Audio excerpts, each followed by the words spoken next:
nggak sih kalian ngalamin pegel-pegel atau cedera sehabis olahraga? Mungkin kamu lupa satu hal penting, stretching. Bukan cuma gerak asal-asalan, stretching itu ada jenis-jenisnya dan tiap jenis punya fungsi yang berbeda.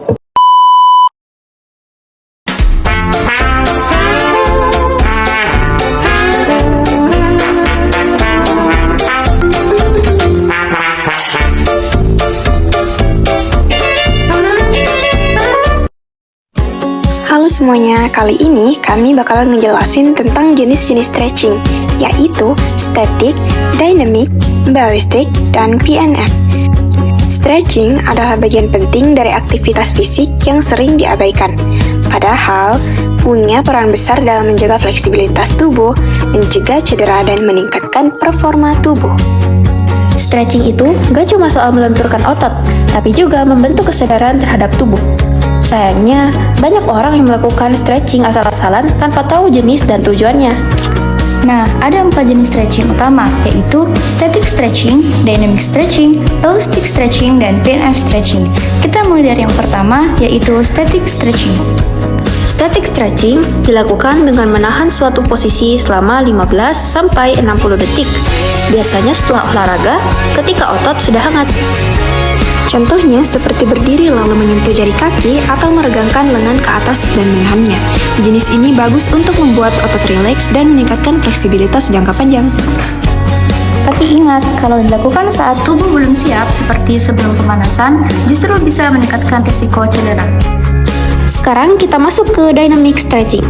Jenis ini melibatkan gerakan aktif dan terkontrol yang diulang-ulang untuk mempersiapkan tubuh sebelum aktivitas fisik.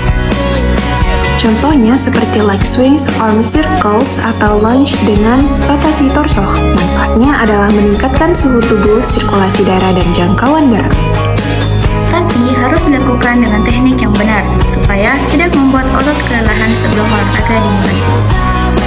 Jenis ketiga adalah ballistic stretching, yaitu peregangan dengan gerakan memantul atau bouncing dengan mendorong otot melewati batas fleksibilitas normal. Misalnya, bouncing toe touch, di mana kita mencoba menyentuh jari kaki sambil memantul-mantul. Jenis ini beresiko tinggi jika dilakukan tanpa pemanasan.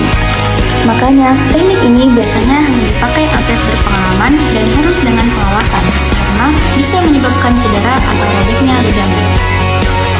Jenis terakhir adalah PNF stretching, atau singkatan dari Proprioceptive Neuromuscular Facilitation. Teknik ini mengombinasikan kontraksi dan relaksi otot bergantian untuk mendapatkan peregangan maksimal.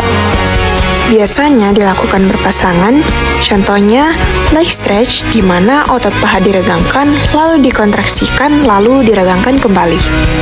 PNF sangat efektif untuk meningkatkan fleksibilitas otot besar seperti paha dan punggung, tapi harus hati-hati karena tekniknya cukup kompleks.